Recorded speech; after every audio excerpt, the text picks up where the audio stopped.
rejected by those supporting the change. Alan Jenkins has the story. Writing up a sign to rally for change, we speak to Matt just hours before MSPs debate making it easier for trans people like him to have their gender legally recognised. So on my passport, on my driver's licence, when I pay my taxes at work and everything, at my GP, they all see me as male. So I'm just, seen just as any other man in society as a man.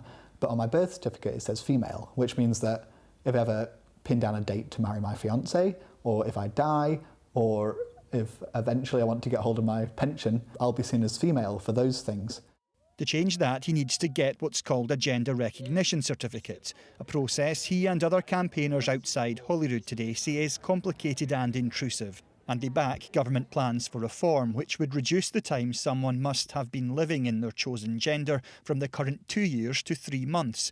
It'll remove the need for a diagnosis or medical report and lower the age at which people can apply for a gender recognition certificate from 18 to 16.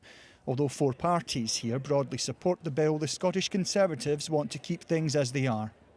We don't agree with a lot of the proposals from the SNP to move towards a self-identification model, and we believe that it could exclude women from their protections that they currently have to single-sex spaces. You mentioned concerns about single-sex spaces, but right now trans women, trans men can use those spaces without a gender recognition certificate. So that's a moot point, isn't it? Well, not really, because the Cabinet Secretary needs to answer the question about whether a GRC or obtaining a GRC can change someone's legal sex.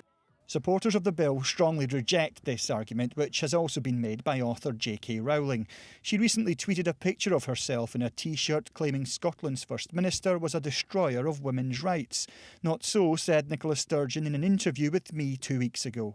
Doesn't give trans people more rights, nor does it take away rights from anybody else. It's about saying to one of the most stigmatised groups in our society that we want to make your life a bit better.